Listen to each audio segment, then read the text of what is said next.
கர்த்தருடைய நாமம் மகிமைப்படுவதாக. கிறிஸ்தவுக்குள் பிரியமானவர்களே, கடந்த பகுதியில் இயேசு நேசித்த மூவர் என்ற அடிப்படையில் இயேசு ஒரு குடும்பத்தை சார்ந்த 3 பேரை நேசித்தார் என்றும் நாம் பார்த்தோம்.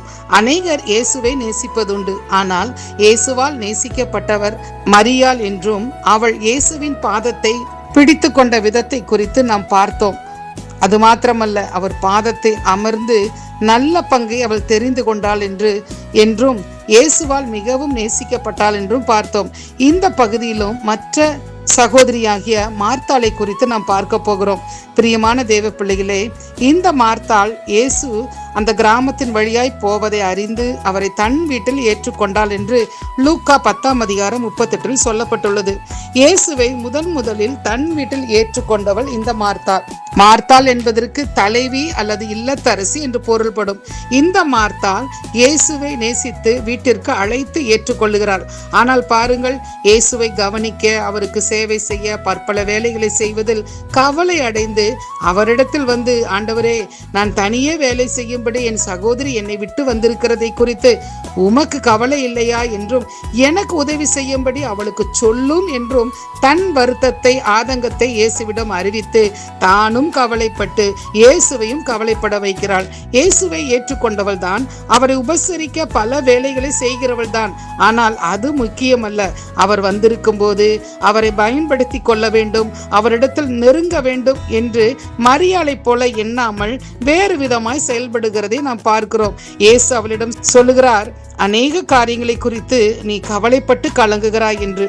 ஆம், இதை கேட்டுக்கொண்டிருக்கிற தேவ பிள்ளைகளே, இன்றும் அநேக பெண்களுக்கு இயேசுவை ஏற்றுக்கொள்ளுவதிலோ அவரை நேசிப்பதிலோ குறைவு இல்லை.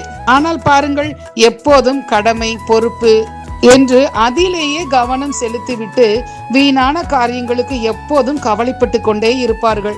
கடமைகள், பொறுப்புகள் மத்தியிலும் தேவ சமூகத்தில் ஆராதனை செய்வதில், அவர் பாதத்தில் அமர்ந்து அவர் வார்த்தைகளை கேட்பது மட்டுமே தேவையானது என்பதை மார்த்தாளுக்கு வலியுறுத்துகிறார் ஆண்டவராகிய இயேசு கிறிஸ்து. நமக்கு கொடுக்கப்பட்ட வாழ்நாளில் நம்முடைய குடும்பத்திற்காகவே உழைப்பதும் செயல்படுவதும் வாழ்க்கையின் பிரதான நோக்கம் அல்ல. அவைகளின் மத்தியிலும் தேவ சமூகத்தை, ஆலயத்தை தேடுவதிலும் அவரிடத்தில் நேரத்தை செலவழிப்பதும் தான் தேவன் நம்மிடத்தில் எதிர்பார்க்கிற ஒரு காரியம். ஆகையால் தேவ சமூகத்தில் வருவதற்கு குடும்பத்தையோ, கடமைகளையோ, வேலைகளையோ காரணம் சொல்லாதிருங்கள். ஞானமாய் இவைகளை செய்து கொண்டு தேவனையும் அவர் சமூகத்தையும் விடாமல் தேடுங்கள். இந்த மார்த்தாள் லாசரு மரித்து 4 நாள் ஆன பின்பு இயேசு வருகிறார் என்று கேள்விப்பட்டு அவருக்கு எதிர்கொண்டு போய் தன் மனதில் பட்டதை அப்படியே அவரிடம் சொல்லுகிறாள். நீர் இங்கே இருந்தீரானால் என் சகோதரன் மரிக்க மாட்டான் என்று சொல்லும் பொழுது பாருங்கள், மரியாள் வீட்டில் இருக்கிறாள். மார்த்தாளோ இயேசு நிச்சயம் நம்முடைய வீட்டிற்கு வருவார் என்ற எதிர்பார்ப்பு. அதனால் அவர் வருவதற்கு முன்பு இவள் அவருக்கு எதிர்கொண்டு போகிறாள். அப்படி என்றால் அவள் இயேசுவின் மீது எவ்வளவு அன்பு வைத்திருக்கிறாள் பாருங்கள். அது மட்டுமல்ல, உன் சகோதரன் உயிர்த்தெழுந்திருப்பான் என்று இயேசு சொன்ன உடனே நித்தியத்தை குறித்து நம்பிக்கையுடன் சொல்லுகிறார். உயிர்த்தெழுதல் நடக்கும் கடைசி நாளில் உயிர்த்தெழுந்திருப்பான் என்று சொல்லுகிறார். இப்படி சின்ன சின்ன குறைகள் மார்த்தாளிடம் காணப்பட்டாலும் இயேசு அவைகளை மார்த்தாளுக்கு விலக்கி மார்த்தாளையும் நேசித்தார் என்று சொல்லி நாம் பார்க்கிறோம். மரியாள் வந்து அவரை கண்டவுடனே அவர் பாதத்தில் விழுந்து, நாம் ஏற்கனவே தியானித்தது போல அவருடைய பாதத்தில் 4 முறை காணப்பட்டாள் மரியாள்.